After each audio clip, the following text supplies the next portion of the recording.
Hi guys, I'm Laura Vitale. On this episode of Laura in the Kitchen, I'm going to show you how to make Pico de Gallo Salsa. This is my version of it. Of course, there are tons of different varieties of it, but this is how I like to make it, and I hope that you find this recipe useful for next time you're having a Mexican night and you're looking for a simple appetizer or just a recipe for Pico de Gallo Salsa. Let me take you over the ingredients so we can get started. You're going to need some fresh tomatoes, some scallions or some green onions, whatever you call them, fresh lime, some fresh cilantro, and some jalapenos, salt, and pepper.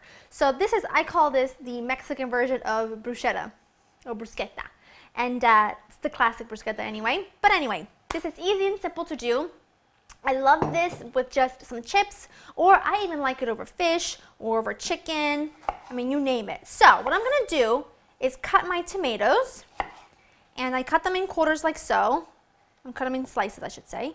And then I cut them like that, and then run my knife across them to make little bite-sized pieces. And you can cut this as small or as chunky as you want. It's completely up to you. And now, traditionally, a lot of people use white onions. I'm using scallions because they do have a much more milder taste, and I personally prefer it that way because I think the white onions can be a little overpowering. So I like to use scallions. So, but you know, you can use whatever you want.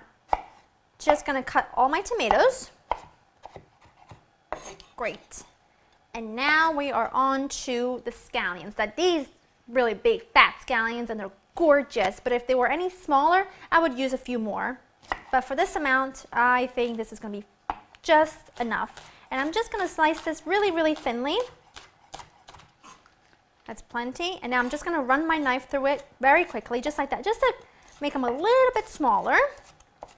Just like so. You don't have to be too precise or particular. Here we go. Put that right into my tomato mixture. And then last things to chop are going to be the cilantro and the jalapeno. Now I'm using half of a jalapeno, and I'm going to take the seeds out because it is just really spicy. Sometimes that's, you know, some jalapenos are milder than others, but this particular one today was really, really hot. So I'm going to just finish my cilantro, chopping it really, really fine, and then I'll move on to it. Just mince it as fine as possible, because the worst thing you can happen is someone gets a really big piece of jalapeno on their chip. I feel bad for that person. So just rocking my knife back and forth just to get it a little smaller. That looks good. Yum. Smells really good too. Season it with some salt and pepper. Even though there's jalapeno in there, black pepper does hit you on a different note. Salt it well because tomatoes drink up salt just like avocados do. And now I'm going to juice in some lime. Make sure your lime feels nice and juicy. Last of my lime. Just going to give everything a nice toss. It smells so good already. Now what I'm going to do is I'm going to let this sit for about 10 minutes. I feel like it just tastes so much better once it's had a chance to kind of sit down and hang out, and all the flavors kind of get to know each other and blend better.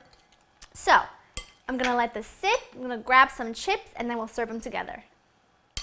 My sauce has been sitting for about 10 minutes, and now it's ready to serve. And you can serve this with, like I said, with just chips. I'm serving this with my homemade crispy baked tortilla chips because I don't like to feel an ounce of guilt anytime I'm eating something that's crunchy and delicious, and I'm just gonna go right in for a bite.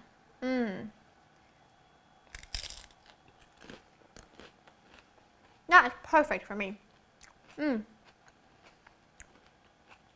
hope you try this recipe. If you're looking forward to making something like this, I think you would really, really enjoy it. It's quick, it's easy, it's delicious, it's figure friendly, yes, I said it, and it's cheap. So get in your kitchen, make some Pico de Gallo salsa along with my baked crispy tortilla chips, which I've done an episode on that already if you're interested in checking it out. And that's it. Go to www.laureandthekitchen.com for the recipes, and I'll see you in the next one. Bye-bye.